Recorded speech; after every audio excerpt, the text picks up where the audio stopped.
Hello friends, स्वागत है आप सभी का। This is Pawan and you are watching learn with Pawan sir official YouTube channel.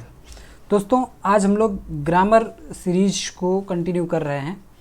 Grammar MCQs की ये सेकेंड क्लास है, यानी दूसरी क्लास है। पहला क्वेश्चन आपकी स्क्रीन पर है। बहुत ही इंपॉर्टेंट क्वेश्चंस हैं। सारे क्वेश्चंस लास्ट तक देखिए और उसके बाद में अपना फीडबैक ज़रूर दीजिए। पहला क्वेश्चन है, he along with his friends are going to the movie tonight. Identify करना है आपको एरर किस पार्ट में है। ठीक है, 4 ऑप्शन दिए हैं, यहीं कहीं पर एरर है। पहले पूरा सेंटेंस पढ़ते हैं। He along with his friends are going to the movie tonight. वह अपने मित्रों के साथ मूवी देखने जा रहा है। तो वो क्या है, टेक्निकल बातें बहुत समझनी है हमें यहाँ पर। ही अलॉन्ग विद, ही का मतलब वह है subject. Along with his friends, अपने दोस्तों के साथ। Are going to the movie tonight, आप समझ गए होंगे इसमें किस पार्ट में एरर है। ही सही है, अलॉन्ग विद हिज फ्रेंड भी सही है। जो एरर है वो है आर गोइंग में, क्योंकि ये जो वर्ब है, वर्ब काम कर रही है ही के लिए। जो मेन सब्जेक्ट है वो ही के लिए है ना। मेन सब्जेक्ट क्या है, ही है, और ही के साथ आना चाहिए इज गोइंग। ठीक है, क्या होना चाहिए, ही इज गोइंग। ठीक है, क्योंकि अलॉन्ग विद हिज फ्रेंड्स जो आगे दी गई बात है, ये एक्स्ट्रा इंफॉर्मेशन है कि वह किसके साथ जा रहा है, इस टाइप की जानकारी है। तो ऐसे अगर हम पढ़ें तो he is going to the movie tonight, sense clear है। बस ये मान लो कि ही के साथ में वो किसके साथ जा रहा था, ये अलग से इंफॉर्मेशन दी गई है। तो आर गोइंग गलत होगा। आर गोइंग की जगह जो सही आंसर है वो है इज गोइंग। ठीक है, अगला क्वेश्चन देखें। Choose the correct indirect speech. Direct indirect narration का क्वेश्चन है और करेक्ट इनडायरेक्ट आपको बताना है। She said I can speak 5 languages. She said I can speak 5 languages, इसका सही इनडायरेक्ट क्या होगा। देखो, सी सेड दिया है, she said that, she can speak. आपको पता है कि डायरेक्ट नरेशन से जब हम लोग इनडायरेक्ट की तरफ बढ़ते हैं तो हमें बहुत इम्पॉर्टेंट एक रूल ध्यान रखना होता है। वो ये है कि जब रिपोर्टिंग वर्ब हमारी पास्ट में होती है तो हमारे जो रिपोर्टेड स्पीच वाला पार्ट है, इसका टेंस चेंज करना होता है हमें। ठीक है, तो वो टेंस चेंज करना होता है। यानी कैन है, कैन का कुड होना चाहिए, क्योंकि ये सी शेड है, पास्ट की बात है। जब हमारा रिपोर्टिंग वर्ब जो है वो पास्ट टेंस में है तो कैन को हमें कुड में चेंज करना होगा। इसलिए ऑप्शन ए गलत है, ये हो नहीं सकता। She said that, she said that और आई का हो जाएगा she could speak 5 languages. Option B एकदम सटीक आंसर है। सी क्यों नहीं हो सकता, she said that I could speak, that I, यहाँ पर इन्होंने प्रोनाउन को चेंज नहीं किया है, इसलिए ये ऑप्शन गलत है। ठीक है, she said that she will, यहाँ पे विल दे दिया गया जबकि कैन का कुड होना चाहिए, इसलिए ये गलत है। ऑप्शन बी आपका एकदम सही आंसर है। चलिए देख लेते हैं एक्सप्लेनेशन को, कि कैन को हम लोग कुड में चेंज करेंगे जब हमारा रिपोर्टेड स्पीच में जब कैन होगा तो कुड में चेंज कर देंगे जब हमारा रिपोर्टिंग वर्ब पास्ट टेंस में होता है। ठीक है ना, तो बस यही टेक्निकल बातें हैं, आप समझ जाएंगे तो सारे क्वेश्चंस आसान हो जाएंगे। नेक्स्ट क्वेश्चन है पैसिव वॉइस का। क्वेश्चन यहाँ पे दिया गया है जो कि एक्टिव वॉइस में है, इसका सही पैसिव क्या होगा। They will complete the project by tomorrow. They will complete future indefinite का है। ठीक है, फ्यूचर इंडेफिनिट का फ्यूचर इंडेफिनिट टेंस में सेंटेंस है और इसका आपको बनाना है पैसिव। तो विल जब दिया है तो विल के साथ में हमें विल वी का हेल्प लेना पड़ेगा। विल वी या शैल वी कुछ एक आएगा। चलिए देखते हैं। They will complete the project tomorrow by tomorrow. By tomorrow हम लोग थोड़ी देर के लिए भूल जाते हैं। मान लो इतना मेन सेंटेंस है हमारा, तो हमें इसका ये जो ऑब्जेक्ट है द प्रोजेक्ट, इसे सब्जेक्ट बना लेना है। द प्रोजेक्ट हमें क्या करना होगा, द प्रोजेक्ट और विल के साथ में वी लग जाएगा। द प्रोजेक्ट विल वी कहाँ पर है, द प्रोजेक्ट विल वी सही है। इसमें प्रोजेक्ट विल हैव दिया, इसलिए ये तो हो नहीं सकता। इसमें द प्रोजेक्ट विल भी दिया है लेकिन कंप्लीटिंग दिया है। पैसिव कोई भी हो उसमें वर्ब की थर्ड फॉर्म हमेशा होती है, आईएनजी फॉर्म तो कभी आ ही नहीं सकती, इसलिए ये भी गलत है। The project is completed is कैसे आ जाएगा? जब सेंटेंस फ्यूचर में है तो प्रेजेंट की वर्ब कैसे आ जाएगी? ऑप्शन ए के अलावा और कोई भी सही नहीं है। The project will be completed by, दे का हो जाएगा देम, और by tomorrow as it is बाद में लगा देंगे। ठीक है, ऑप्शन ए सही आंसर है। ऑप्शन ए को क्लिक कर दीजिए और आगे बढ़िए। ठीक है, बाकी डिस्क्रिप्शन दी है, आप इसे डिटेल में पढ़ लिया करें अच्छे से। हम अगले क्वेश्चन पर बढ़ते हैं। करेक्ट आर्टिकल आपको फिल आउट करना है। यहाँ पर आर्टिकल से संबंधित क्वेश्चन है। शी इज़ ऑनेस्ट गर्ल, तो यहाँ पे क्या आएगा? ए होगा या एन होगा या दा होगा या नो आर्टिकल होगा। तो यहाँ पर होना चाहिए she is an honest girl. कैसे होना चाहिए? देखो, आर्टिकल जब भी आता है जब कोई नाउन हो। आर्टिकल का काम होता है नाउन के लिए, नाउन के लिए आता है। ए आएगा या एन आए या फिर दा आए, केवल 3 ही आर्टिकल हैं इंग्लिश में, तो ये आएंगे सिर्फ और सिर्फ नाउन के लिए। अगर मान लो कि यहाँ पर जो आर्टिकल एन आएगा ये किसके लिए आएगा? ये ऑनेस्ट के लिए नहीं आ रहा है, ये आर्टिकल आ रहा है गर्ल के लिए आ रहा है। किसके लिए आ रहा है? क्योंकि गर्ल यहाँ पे नाउन है, लेकिन गर्ल से पहले दिया गया है एक एडजेक्टिव, तो हमें यहाँ पे देखना इसके हिसाब से होगा। ए आएगा या एन आएगा वो इसके पहले लेटर के उच्चारण के हिसाब से आएगा। ठीक है, लेकिन ऑनेस्ट में एच साइलेंट है तो ये वॉवेल साउंड देता है। वॉवेल साउंड देगा तो एन का प्रयोग करेंगे हम लोग। She is an honest girl. और मान लो यहाँ पे गर्ल ना हो, केवल ऐसे लिखा हो ये सेंटेंस, शी इज़, और यहाँ पे लिखा हो ऑनेस्ट, तो यहाँ पे क्या होना चाहिए? तो यहाँ पे कोई आर्टिकल नहीं आएगा, ना ए आएगा ना एन आएगा। ए भी नहीं आ सकता, एन भी नहीं आ सकता और दा भी नहीं आ सकता, क्योंकि ये आर्टिकल आते हैं सिर्फ और सिर्फ नाउन के लिए, और नाउन यहाँ पे कहीं है नहीं। शी इज़ ऑनेस्ट, ऑनेस्ट एक एडजेक्टिव है। जब इसके बाद में गर्ल लगा देंगे तो यहाँ पे आर्टिकल एन आ जाता है। ठीक है, आई होप कि आप समझ गए होंगे कि आर्टिकल कहाँ पर आता है और कहाँ पर नहीं आएगा। ऑप्शन बी सही आंसर है। नेक्स्ट क्वेश्चन है, fill in the blank with the correct preposition. Preposition का क्वेश्चन है। She has been waiting, she has been waiting, किसका वेट कर रहे? वेटिंग फॉर समथिंग होता है, waiting for the bus. Waiting के बाद या वेट के बाद आता है for, wait for something, wait for something. ठीक है, तो यहाँ पे वेटिंग के बाद फॉर का यूज होगा। Preposition for, waiting for the bus, option C. Next question है, करेक्ट ऑप्शन आपको यहाँ पे फिल करना है। If he had he would have passed. बहुत इंपॉर्टेंट एक स्ट्रक्चर है इंग्लिश ग्रामर का। ठीक है, और पूछा जाता है और लोगों से गलत भी होता है। आप एक बार यहाँ पे समझ लें, दोबारा कभी गलत नहीं होगा, इतना बेहतर तरीके से आप समझ जाएंगे। देखो, स्ट्रक्चर है इफ़ का, कंडीशनल सेंटेंस है, और कंडीशनल सेंटेंस खासतौर पे 3 सेंटेंस कंडीशनल बनते हैं, और ये तीसरी कंडीशन है जो यहाँ पे दी गई है। इससे पहले 2 कंडीशन होती हैं, वो बहुत नॉर्मल होती हैं, ये थोड़ा क्रिटिकल होती है। इफ़ ही, और यहाँ पर है क्या आना चाहिए? यहाँ पे दिया है ही वुड हैव पास्ड, इसका मतलब ये पास्ट की बात कर रहा है। If he had work hard होना चाहिए, यहाँ पे पास्ट परफेक्ट होना चाहिए। ठीक है, if he had work hard he would have passed, क्यों होना चाहिए समझते हैं। देखो, एक ये कंडीशनल सेंटेंस है और इसमें पास्ट सिचुएशन के बारे में बताया गया है। If he had worked hard, अगर उसने मेहनत की होती, ही वुड हैव पास्ड, तो वो पास हो गया होता, यानी पास हुआ नहीं है, फेल हो चुका है। दोनों घटनाएं पास्ट की हैं, है ना, तो वो पास हो गया होता। तो यहाँ पे हमें करना था if he had worked hard he would have passed. Structure इसका ये है, इफ़ के बाद में आता है पास्ट परफेक्ट, पास्ट परफेक्ट आएगा एक तरफ और दूसरी तरफ स्ट्रक्चर होगा वुड हैव प्लस वर्ब की थर्ड फॉर्म। यहाँ पर आपको देखने को मिल रहा है वुड हैव प्लस वर्ब की थर्ड फॉर्म दिया है, तो इधर इफ़ के साथ में आपको पास्ट परफेक्ट बनाना पड़ेगा। ठीक है, ये कंडीशन है, पास्ट परफेक्ट एक तरफ इफ़ के साथ पास्ट परफेक्ट और दूसरी तरफ वुड हैव के साथ वर्ब की third form.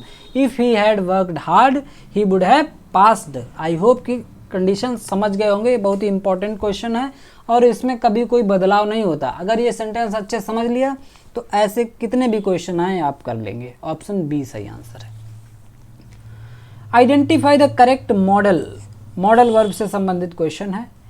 You not smoke here, it is no smoking zone. भाई जो नो स्मोकिंग जोन है वहाँ आपको स्मोक नहीं करना है, स्ट्रिक्टली प्रोहिबिट करने के लिए हमें यूज करना पड़ेगा मस्ट का।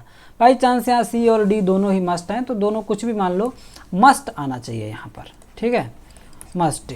You must not smoke here, यहाँ स्मोकिंग नहीं करनी है। मस्ट क्यों आएगा? क्योंकि जो नो स्मोकिंग जोन है वहाँ बहुत स्ट्रिक्टली मना होता है, स्ट्रिक्टली आपको मना करना है तो मस्ट लगाओ। वैसे सलाह देना होता है तो you should not smoke here, should की बात ही नहीं है क्योंकि आप नो स्मोकिंग जोन में खड़े हो, वहाँ शुड का कोई मतलब ही नहीं है, वहाँ मस्ट चाहिए। आपको नहीं करना है तो नहीं करना है, ठीक है, you must not smoke here. Next question, identify the error, error से संबंधित है, एरर डिटेक्ट करनी है। Each of the players have performed well, तो यहाँ पे एरर किस में, ईच में है या ऑफ द प्लेयर्स में है या हैव परफॉर्म्ड में है या वेल में है। देखिए समझते हैं, जब कभी सेंटेंस में ईच देखने को मिलता है तो वो आपका सब्जेक्ट का काम करता है, और ईच के लिए जो वर्ब आती है, ईच ऑफ द प्लेयर्स, जितने भी प्लेयर्स हैं उसमें से हर एक, उसमें से प्रत्येक, प्रत्येक यानी सिंगुलर है ईच, ईच हमेशा सिंगुलर होता है तो यहाँ पे हमें हैज का यूज करना पड़ेगा। यानी हैव परफॉर्म्ड वाली जो बात है ये गलत है और हैव परफॉर्मेंट को आपको आंसर कर देना है। ऑप्शन सी गलत है, हैव परफॉर्म्ड की बजाय होना चाहिए हैज परफॉर्म्ड, ठीक है, हैव परफॉर्म्ड की बजाय हैज परफॉर्म्ड होना चाहिए क्योंकि ईच सिंगुलर सब्जेक्ट की तरह ट्रीट किया जाता है। Choose the correct transformation, he is too weak, वो इतना कमज़ोर है, टू लिफ्ट द बॉक्स, कि वो बॉक्स नहीं उठा सकता है। इसे कॉम्प्लेक्स सेंटेंस में बनाना है तो हमें यहाँ पर सो का यूज करना पड़ता है और दैट का यूज करना पड़ता है, ठीक है। ही इज़ टू वीक, वो इतना वीक है, टू लिफ्ट द बॉक्स, कि बॉक्स नहीं उठा सकता है, इसका सेंस ये होता है। तो हमें इसका सही आंसर करना पड़ेगा, he is so weak that, he is so weak that he can not lift the box. Option B सही हो जाएगा। स्ट्रक्चर समझ लीजिए, ये भी एक ऐसा पैटर्न है जिसमें कोई कन्फ्यूजन, कोई बदलाव नहीं होता है। कभी ऐसा स्ट्रक्चर मिले तो आपको सो और दैट के साथ बना देना है, ठीक है। टू के साथ एडजेक्टिव मिलेगा, he is too weak to lift, ठीक है, he is too weak to lift, और आपको करना क्या होगा, he is so weak that, और दैट के बाद बाकी सेंटेंस, ठीक है, he can not lift the box, एक क्लास लिख देनी है, ठीक है। आई होप कि बात भी क्लियर है, ऑप्शन बी सही है, he is so weak that he can not lift the box.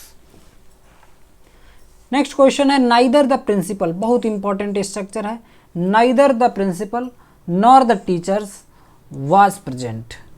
तो क्या इसमें एरर है, नाइदर पार्ट में एरर है या द प्रिंसिपल में एरर है या नॉर द टीचर्स में एरर है या वाज प्रेजेंट में एरर है। समझते हैं, नाइदर एक हो गया आपका और दूसरा हो गया नॉर, ये एक स्ट्रक्चर समझ लीजिए इसे, नाइदर द प्रिंसिपल, ना ही प्रिंसिपल, नॉर द टीचर्स और ना ही टीचर्स वाज प्रेजेंट। तो आपको ये समझना है, जब कभी स्ट्रक्चर आपका ये हो नाइदर और नॉर वाला, नाइदर और नॉर वाला स्ट्रक्चर हो, तो जो सब्जेक्ट होता है, जो सब्जेक्ट वर्ब के पास होगा, ठीक है, वो सब्जेक्ट जैसा है वैसी वर्ब लानी पड़ेगी। अब हमें पूरे सेंटेंस में देखना है कि वर्ब कहाँ है। वर्ब है वाज यहाँ पर, ठीक है, वाज के पास जो सब्जेक्ट है, वाज के पास है टीचर्स, ये सब्जेक्ट डिसाइड करेगा कि वर्ब कैसी होगी। टीचर्स प्लूरल दिख रहा है तो वर्ब भी कैसी होनी चाहिए दोस्तों, प्लूरल होनी चाहिए, वर का यूज करना पड़ेगा हमें यहाँ पे, टीचर्स प्लूरल है तो वर का यूज करना पड़ेगा। तो वाज प्रेजेंट गलत है, यहाँ पे होना चाहिए था वर प्रेजेंट। आई होप कि ये बात भी एकदम क्रिस्टल क्लियर है आप लोग के लिए, ठीक है। Neither the principal nor the teachers were present, ठीक है, neither the principal nor the teachers were present, ठीक है, ये सेंटेंस आपका सही हो जाता है। Choose the correct form of verb, verb से रिलेटेड क्वेश्चन है। The train before we reached, before यहाँ पे दिया है, ऐसा स्ट्रक्चर भी समझ लीजिए, वी रीच द स्टेशन, दो बातें हों और दोनों ही पास्ट की बातें हों, दोनों ही पास्ट की बातें हों। तो जब दोनों पास्ट हैं तो इस पास्ट में भी एक जो है थोड़ा पहले काम हुआ होगा, बातें तो दोनों ही पास्ट की हैं, एक पास्ट में होगा और एक उससे भी पहले अगर हो गया होगा तो वो पास्ट का भी पास्ट होगा, यानी पास्ट ऑफ पास्ट, यानी जो पास्ट से भी पहले का है वो पास्ट ऑफ पास्ट हो गया, जो पास्ट ऑफ पास्ट है वो पास्ट परफेक्ट है। चलिए इसके आंसर से समझते हैं।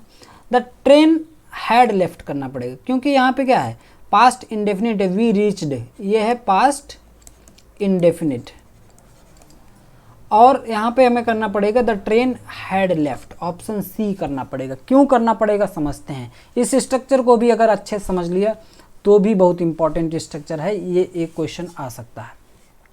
The train had left before we reach the station, मेरे स्टेशन पहुंचने से पहले ट्रेन छूट चुकी थी। तो काम हुए हैं दो, एक तो मैं स्टेशन पहुंचा और दूसरा उससे पहले ही ट्रेन छूट चुकी थी। मैं स्टेशन पहुंचा लेट था, अगर टाइम से पहुंचता तो ट्रेन मिल जाती ना, तो ट्रेन स्टेशन पहुंचने वाला भी काम पास्ट में है, और उससे पहले हो चुका था कि ट्रेन छूट चुकी थी, ये उससे भी पास्ट था, यानी जो उससे भी पहले हुआ वो हो जाएगा आपका पास्ट परफेक्ट में। तो ट्रेन हैड लेफ्ट करना पड़ेगा, तो ट्रेन पहले छूटी है, हम बाद में पहुंचे हैं, तो जो पहले हुआ वो पास्ट परफेक्ट, जो बाद में हुआ वो पास्ट इंडेफिनिट। ठीक है, the train had left, train छूट चुकी थी, बिफोर वी रीच्ड, मैं बाद में पहुंचा। ठीक है, जो पहले काम हुआ वो हैड लेफ्ट यानी पास्ट परफेक्ट, जो बाद में हुआ वो पास्ट इंडेफिनिट, रहेंगे दोनों ही पास्ट में। आई होप कि ये भी बात क्लियर है। Identify the error, error find out करना है आपको।